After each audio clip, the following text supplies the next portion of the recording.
So why is LSK intervening now after we've seen all of this chaos? Because one would argue that perhaps knowing all of these issues and the facts around this matter, you'd have come in before to avert such a situation. No, we wouldn't have come in before because remember when that issue of the wall having been erected came up in December, the National Land Commission stepped in, and we could see in the news that the chairperson at one point was in school and saying they were investigating. They were still going on with the investigations. The point of entry for LSK is when now there is brutality on the children, when rights of the children have been affected as a result of the action by the police. That is when the law side now steps in. Yes. And let's talk about those particular events yesterday. So then would you say, because this matter then was still fluid, it was under investigation, it was the matters were being looked into in as far as what is going wrong and what was happening. So do you think it was right and good taste for the protesters who organized this to have done it in the first place? Let me tell you, it is, as I said, some things are done through protests, through demonstrations, through expressing displeasure with certain actions. As I said, I do not understand, and everybody fails to understand why, in a situation where the government itself, through the National Land Commission, through the Cabinet Secretary, Minister of Lands, where they have already declared that the land belongs to the primary school, yet we are not seeing anyone being charged in court as a result of alienating that land.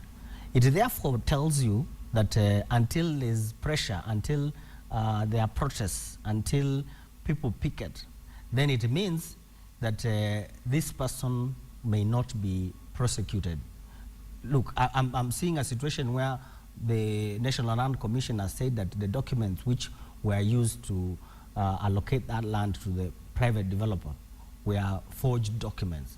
When this pronouncement is made, then the next step you would expect is that for any member of the public... But perhaps those processes were still ongoing. Well, but I don't, well, it could be true that they were going, but they're ongoing, but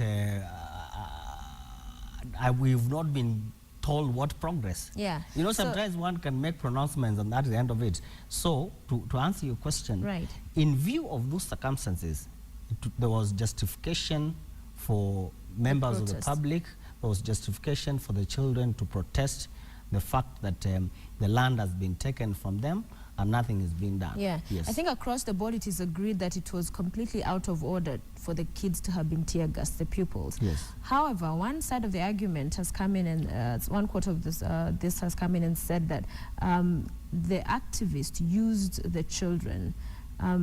Did you get that sense that perhaps this would have happened without having the children and using them as human shields? We've had some quarters argue.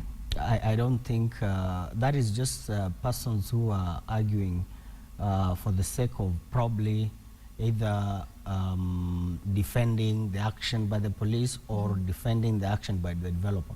Okay. I say this because although I do not have adequate details, but from what I've read and what I witnessed on TV, there appears to have been one group of activists who are saying that, who are protesting and saying this is public land. Then suddenly school children with twigs appeared and joined the demonstration, which is lawful. Therefore, when the police were confronted by that kind of a scenario, they ought to have immediately realized that in the midst of these protesters, in the midst of the public, they are children. And the procedure, the laws from the Constitution, from international conventions, the manner in which you handle a situation where there's a child, the best interest of the child must be taken into consideration. Okay. It is not in the best interest of the child to lob a tear gas canister. Yes.